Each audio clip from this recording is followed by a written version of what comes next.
Hi readers, welcome back to For the Love of Reading with me, Justin. Before I start talking about our book today, I wanted to say real quick, thank you so much to all the people who have been watching our Monday books and our Friday books. Monday is this kind of a book where I sit in front of you and we talk about the book and we share stories and it's wonderful. Those Friday books are for when we go to bed. They're quiet, they're calm, they have beautiful music, and they help me fall asleep real fast. Okay, I hope you check those out on Fridays. Now about today's book. I have a very important question for you. Have you ever had a miserable day, a horrible day, a really, really bad day, where nothing seems to go right, where no matter what you do, no matter how much you smile or you try and look at the good things in life, it's just no fun at all. It's not a good day. I don't know about you, but I've definitely had some of those days, and so has our friend, Alexander. In fact, Alexander has a terrible, horrible, no good, very bad day where everything goes wrong. I'm really interested to find out what Alexander does on his terrible, horrible, no good, very bad day and see if I can use it when I'm having a terrible, horrible, no good, very bad day. All right, let's find out together in 3, 2, 1, go. Hey readers, don't forget to like, subscribe, and share with all of your friends and family. And now, Alexander and the terrible, horrible, no good, very bad day by Judith Vorst, illustrated by Ray Cruz. A quick note before I turn the first page.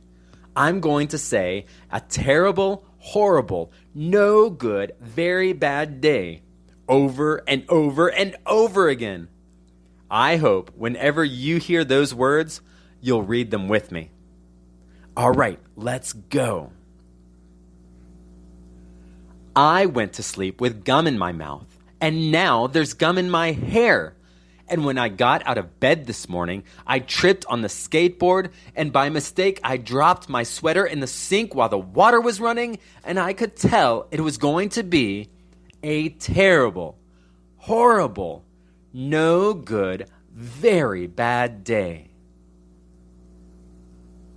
At breakfast, Anthony found a Corvette Stingray car kit in his breakfast cereal box, and Nick found a junior undercover agent code ring in his breakfast cereal box. But in my breakfast cereal box, all I found was breakfast cereal. I think I'll move to Australia. In the carpool, Mrs. Gibson let Becky have a seat by the window. Audrey and Elliot got seats by the window too. I said I was being scrunched. I said I was being smushed. I said if I don't get a seat by the window, I am going to be carsick. No one even answered. I could tell it was going to be a terrible, horrible, no good, very bad day. At school, Mrs. Dickens liked Paul's picture of the sailboat better than my picture of the invisible castle. At singing time, she said I sang too loud. At counting time, she said I left out 16.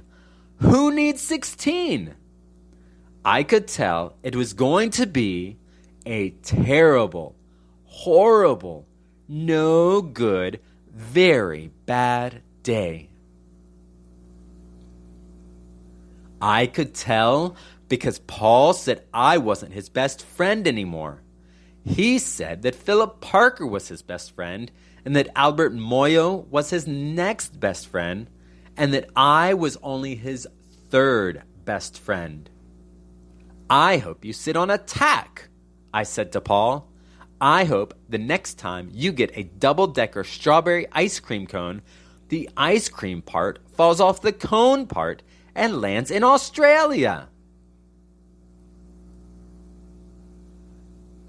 There were 2 cupcakes in Philip Parker's lunch bag, and Albert got a Hershey bar with almonds, and Paul's mother gave him a piece of jelly roll that had little coconut sprinkles on the top. Guess whose mother forgot to put in dessert? It was a terrible, horrible, no good, very bad day.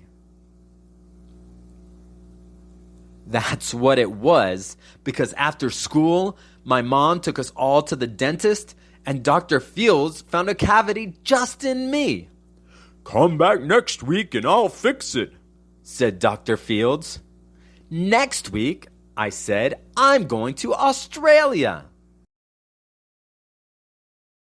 On the way downstairs, the elevator door closed on my foot, and while we were waiting for my mom to go get the car, Anthony made me fall where it was muddy.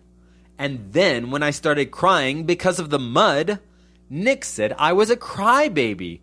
And while I was punching Nick for saying crybaby, my mom came back with the car and scolded me for being muddy and fighting. I am having a terrible, horrible, no good, very bad day, I told everybody. No one even answered. So then we went to the shoe store to buy some sneakers. Anthony chose white ones with blue stripes. Nick chose red ones with white stripes. I chose blue ones with red stripes. But then the shoe man said, "We're all sold out." They made me buy plain old white ones, but they can't make me wear them. When we picked up my dad at his office, he said, "I couldn't play with the copying machine." But I forgot. He also said to watch out for the books on his desk. And I was careful as could be, except for my elbow. He also said, "Don't fool around with his phone." But I think I called Australia. My dad said, "Please don't pick him up anymore." It was a terrible, horrible, no good, very bad day. There were lima beans for dinner, and I hate limas. There was kissing on TV, and I hate kissing. My bath was too hot. I got soap in my eyes. My marble went down the drain, and I had to wear my railroad train pajamas. I hate my railroad train pajamas. When I went to bed, Nick took back the pillow he said I could keep, and the Mickey Mouse nightlight burned out, and I bit my tongue. The cat wants to sleep with Anthony, not with me. It has been a terrible, horrible, no good, very bad day. My mom says some days are like that. Even in Australia. Wow. So Alexander's idea when he was having his terrible, horrible, no good, very bad day was to move to Australia.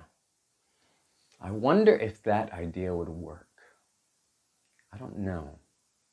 For me, when I'm having my terrible, horrible, no good, very bad days, I try a couple different things. The first thing I do is I take 5 and I stop and I hold out my hand like this. And I take my other finger and I take deep breaths. In when I'm going up and out when I'm going down.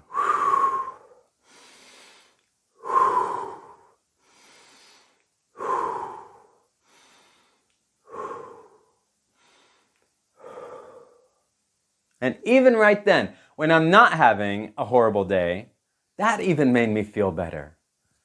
Another thing that I do is I like to read books. Whatever it is that's going on in the world, I like to say, okay, I need a timeout. I'm going to go and read a good book. and I take myself away from whatever is making me have a bad day, and I go get a good book, and I normally feel better by the end of my book. I wonder what kind of things you do when you're in a bad mood and how you help yourself to have a better day. If you want to, write your ideas down in the comments below, and I would love to hear them. I would also love to read your book recommendations down below, so don't forget to put those down below in the comments. And now, even though it's a wonderful, lovely day, I'm going to go get a good book. You go get a good book. We'll sit down and enjoy for the love of reading. See you next time.